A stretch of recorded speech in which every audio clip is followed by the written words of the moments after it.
Sekarang kita bahas penerapan hukum Newton pada lift yang diam, naik, dan bergerak turun.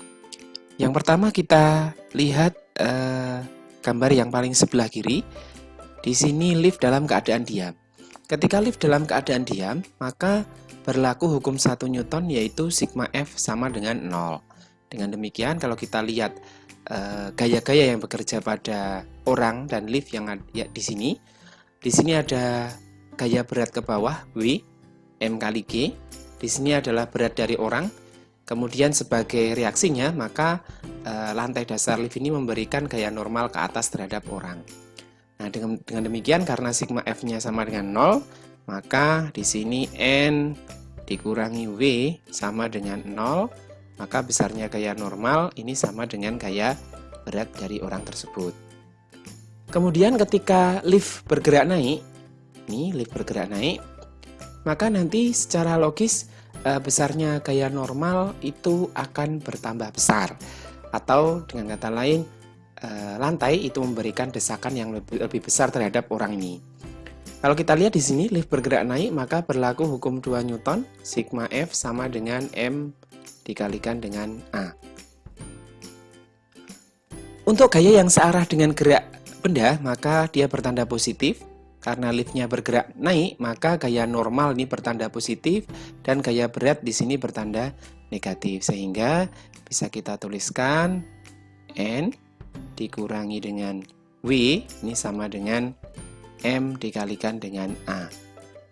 M di sini adalah massa orang yang ada di lift. Kemudian N ini sama dengan M dikalikan A ditambah dengan W.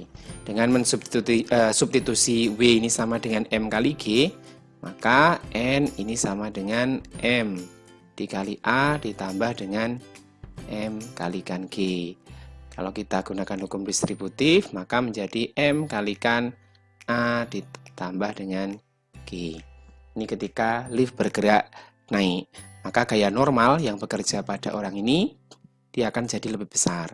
Kemudian ketika lift bergerak turun, maka dia juga berlaku hukum 2 Newton, sigma F sama dengan M dikalikan A. Di sini M kalikan A, maka gaya yang searah gerak benda tandanya positif, ini W, W-nya positif, kemudian gaya normalnya ini negatif, sehingga ini menjadi W dikurangi dengan N, ini sama dengan M dikalikan A. Kemudian kalau kita geser ke sebelah sini, maka ini menjadi W dikurangi dengan M kalikan A sama dengan N. Kita substitusi dengan M kalikan G, maka M kalikan G dikurangi M kalikan A sama dengan N. Dan demikian N sama dengan M dikalikan G minus A. Maka dengan demikian ketika lift bergerak turun, besarnya gaya normal itu akan berkurang.